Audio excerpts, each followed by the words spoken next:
So today, basically, we're going to talk about a lot of things. We're going to talk about attribution, first-party data, AI, and essentially, how to use and what are some of the tactics you guys can use to grow consumer brands.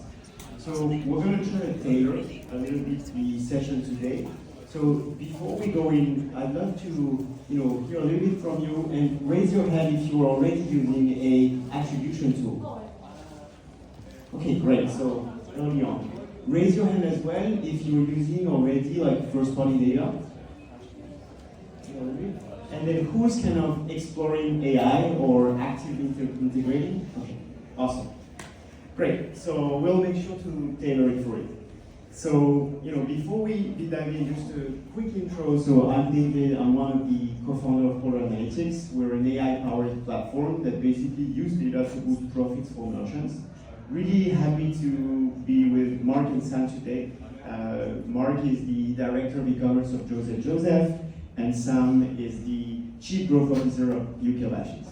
So before we dive in, we'd love to get a quick intro from you. I think it will be helpful for everybody.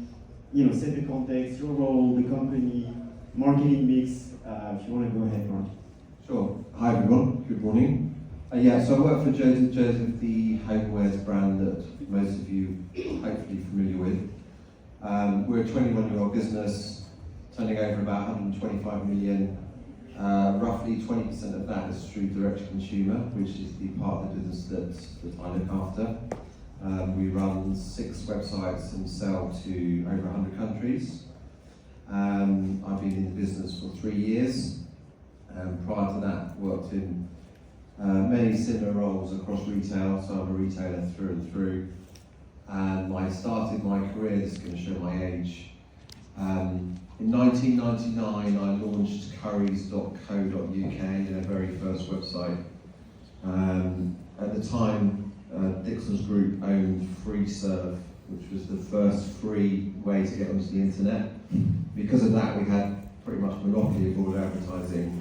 So we turned it on and we took 100 grand in 3 days in 1999, and I think that's when everyone realised that maybe the internet might be worth looking at a bit more. So. It's going to be big. I'm a Chief Growth Officer of UK Lash, so in a roundabout way, in any sense, I'm the one that gets shouted out when we don't make revenue targets. So we are a UK-based beauty retailer, clues in the name. We started about 6 years ago, largely focused on lash products, again, clues in the name. And we are mostly B2C, probably about 80%, but we're really growing out our retail and Amazon and TikTok shop businesses as well. So slightly less established than Joseph & Joseph, but really starting to grow the business now and continue to look at international, etc. So lots of opportunities. Awesome. Yeah, 2 beautiful businesses. So let's jump right in. Let's talk about attribution. We'd love to hear from you, Mark. Why is it so hard? Why is it such a complicated problem? I think trying to solve attribution is like trying to find a pot of gold at the end of a rainbow. It's pretty much, it just isn't there. So I guess if you went back 20 odd years ago when the internet first arrived and everyone just had one computer, like the ability to sort of track and understand your marketing activity was, it was feeling like it might be possible. But of course, over the last 20 years, customer journeys have become more complicated. People are using maybe 3 or 4 devices. Regulation around cookies has basically made it exceptionally difficult to understand and measure the impact of all your marketing activity. And I think the reality is that we'll never solve it in the way that perhaps we envisioned sort of 20 years ago.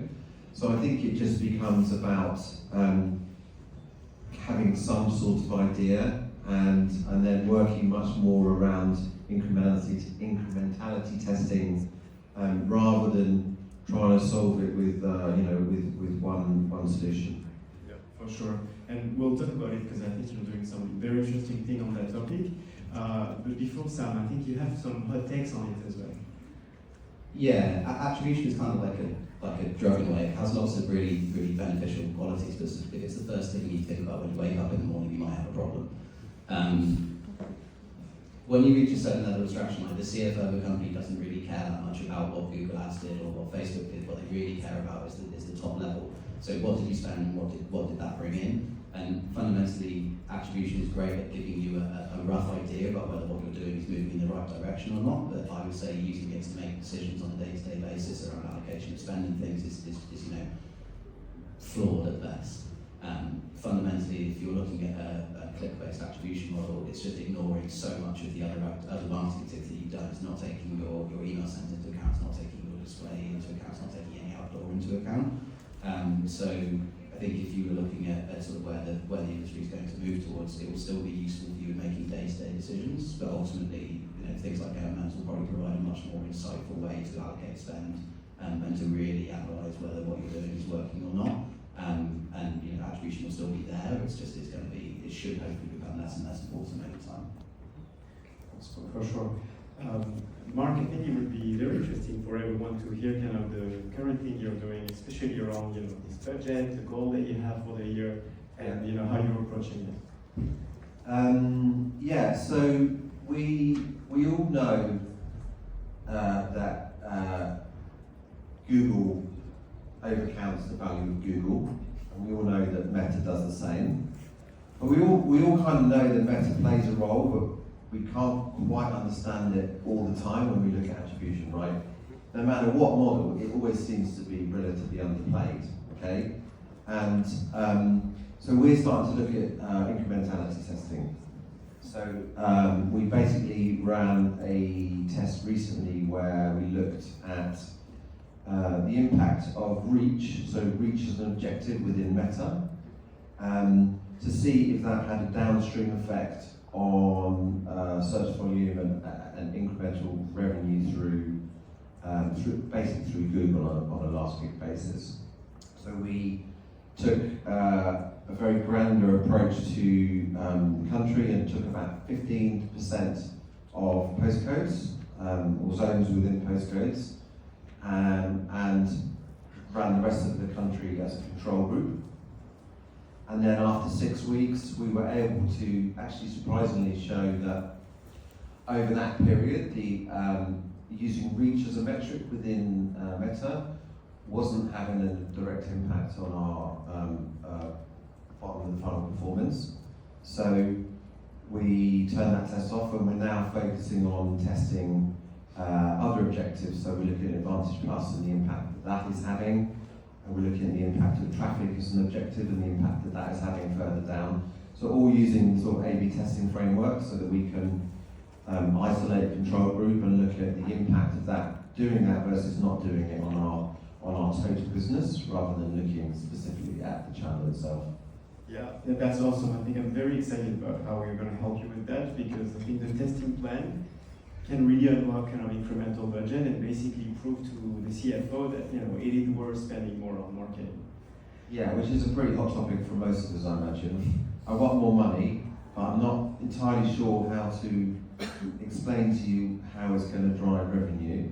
And if you want more growth, you've got to spend more money. It doesn't always go down very well with the CFO. So we're doing a lot of work to try and understand that. And the principle that the faster you want to grow, every extra customer you acquire is going to cost you incrementally slightly more, is also not an argument they like. So using the modelling that we're doing with Polar is really helping us to argue the case for more investment. Yeah, really interesting.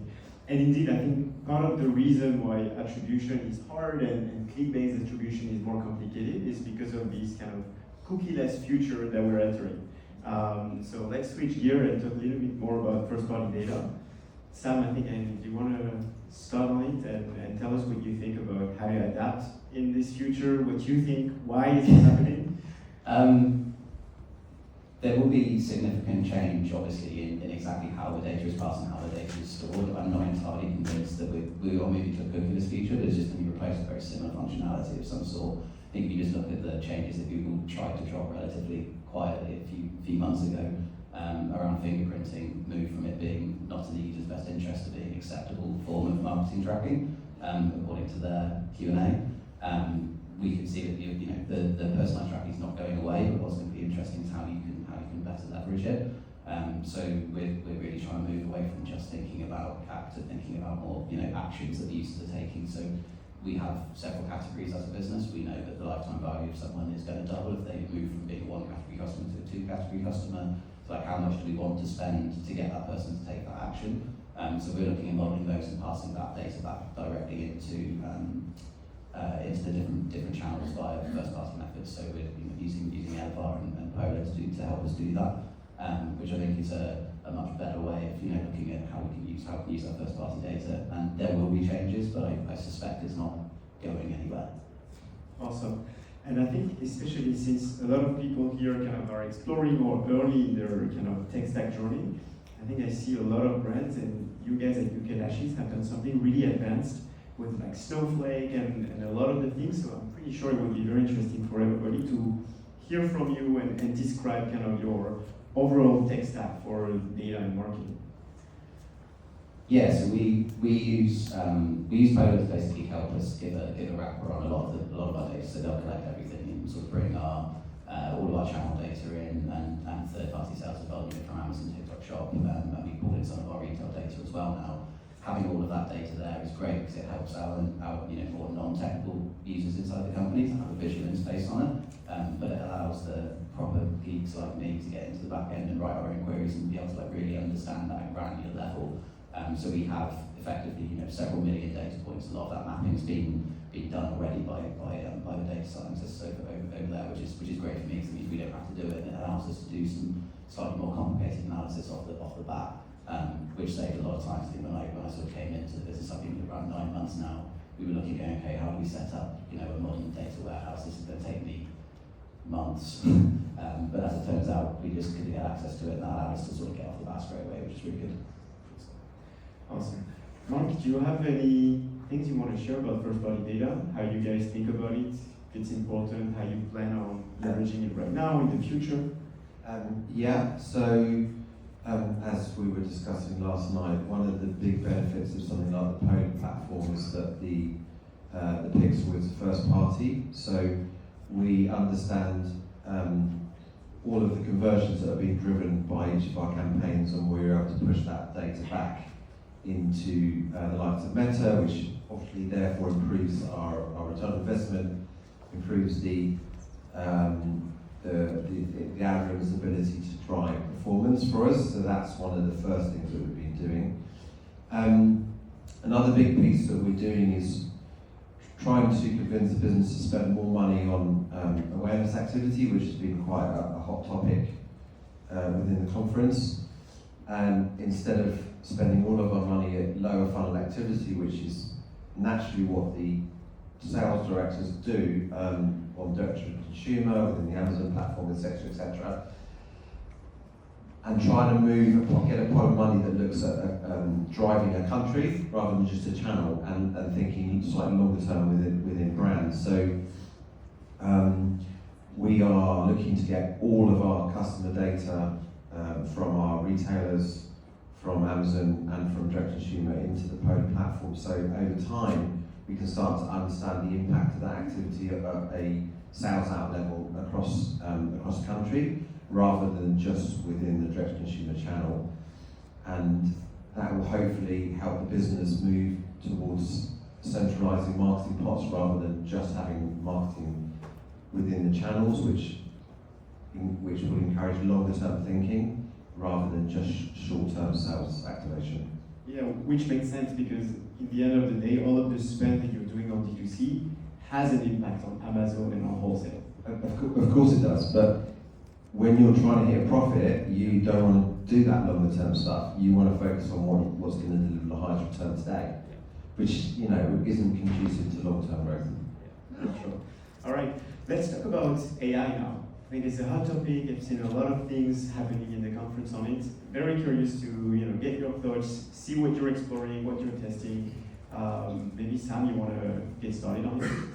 Yeah, it's a classic thing inside the organisation that whenever someone comes up with a problem, I'll always go, have you tried it in ChatGPT first? And often the answer is no. So we're sort of getting to that point now where the models are becoming incredibly useful for a number of day-to-day tasks. So I'm sure pretty much everyone in this room now hopefully has played around with the 4.0 before it release for image generation, UGC stuff, which is amazing. So we've been playing around with it for that, and that's been very useful. Then equally, on top, just the basic data questions. So we might ask a question about, when's the best time to run a sale, looking at our sales baseline. Someone might say, it's logical to run a sale, for example, over a bank holiday because people aren't very busy. But then if you look at the actual data, you can just see over a number of years uploading it into a model, just saying, okay, well, no, actually that's the worst time for you to run something because no one cares about buying your product when they're on a beach somewhere. So it really is starting to sort of come into the day-to-day workflow of the business, and especially as well for giving people access to that data. I think that's one of the things I know you guys have been working on, and we use it to sort of help us generate SQL, for example, to help us run things in the warehouse. So we'll use it to generate things like that, but also you can ask things in tools like Polar to say, okay, give me a view of our sales in a particular country over X time against the particular marketing spend numbers, which means you don't have to go out and manually construct those reports. So I think it will change the way that people are interacting with data. So hopefully help more people have access to more granular data in particular. Is there specific models that you recommend when basically on your example of forecast, or what's the best moment to run sales? Have you guys tried multiples? We have done, but I mean, to use more often than not, because we're talking about, in particularly inside a company, you've got people with different skill sets. So usually it's better off to stick with one, I think, in my opinion. So we tend to use ChatGPT for most things, and we use DeepL for language translation, which is really helpful for customer services and things. If someone comes in a language that we just don't have capacity of inside the organisation, but then we tend to stick to those and then get people more familiar with using those first, and then we'll start to build out. So my previous role we used a lot more, but we had a much more broad use case, I would say. Awesome. How about you, Mark? We're starting to use AI to speed up and automate some of our reporting, both on a daily and weekly basis, which frees up the teams to look at insight and action rather than working on reporting. And some of the AI within the Polar platform is helping us do that. We've also been using it from a customer care perspective to automate responses. I don't think it's completely ready yet, and I think brands have got to be really careful with AI because it's such a buzz. Everybody thinks we should be using it, but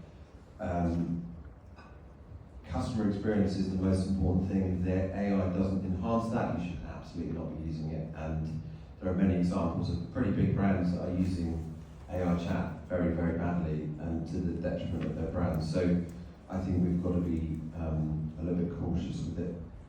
And there was one other thing, but I forgot what it was. I think I can jump on this because indeed one thing that we're seeing, and that's maybe a recommendation for everyone experimenting with AI agents. We're starting to test using AI for email marketing. And we're leveraging agent and looking into how to basically go from like a newsletter that basically is sent to everybody the same content at the same time to actually leveraging that first party data to make sure that everyone receives a very specific campaign. And as we're going through that journey, one of the feedback we received is, hey, I don't want the AI to generate content for me. I don't want to have AI generated email, that are not on brand. So I think looking for e-commerce around AI matching, or basically how do you guys build content on your creative and then use AI to dispatch? I want that, but I think that's the difference between a chief growth officer and a chief brand officer. Yeah, likewise. I want to use it for translation, but there's nervousness around it. And translation AI 4 or 5 years ago was rubbish, but it's actually a lot better. But there's still a real nervousness around using it. I also want to use it for our images and for some of our search optimization. Again, there's a little bit of nervousness around it, so it's on the agenda to try and encourage the business to use it more over the next 12 months. Awesome. I think we're right on time. I would have loved to do a bit of questions, but I think we... You can do two. I can do two? Yeah, do All two. right. Let's do pass the mic. Yeah, let's see if we have two. Any questions? Yeah, let's start here. Hi, mine's just around, I suppose, I heard you talking a lot about getting the whole company on board to using Polar so that you have like a centralized source of what you're looking at. right now we use so many different reporting platforms and different data and programs in-house. I use a similar one, but not Polar. I'm just curious, how did you get around getting people on board to all use the same one, get everyone unified on that? Because I think when you talk about long-term growth, it's so important for that. That's a good question. We haven't fully. The e-commerce team are. So all of our various, data points go into Polar, and we use it for our e-commerce reporting. Our finance team aren't using it yet. There's a bit of a gap between demand and what we see in our financial accounts through SAP, and a nervousness to put that into the mix. But the whole piece around sales out reporting and stuff will bring in the rest of the sales team, and once they're on board with it, then the rest of the business support will follow. Yeah. So just get going with it. Just get going and prove the case would be my advice. Yeah, we moved all of our sales reporting over to the data that comes out of the Snowflake warehouse, which is provided by Polar, so it matches up to everything else in the business, which works. And then the other thing I did is I just removed access to some of the other platforms.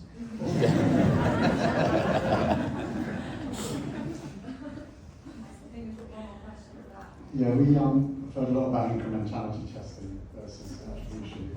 Can you hear me okay? It's very loud from me.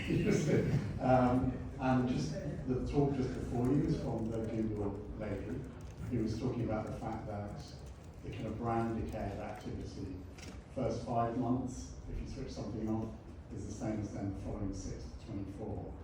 So I was just then left thinking, well, if you're going to do an incrementality test, how long do you have to wait to know whether it has an impact or not? You sound like you're doing a lot of experiments. I can bring that up. Yeah, it's a great question, and indeed, that's why when you do incrementality testing, like just for example switching off Facebook, will not be a great test, because potentially you're going to have sales from people who were previously exposed from Facebook, and this is why the way we approach incrementality is with using GeoLift.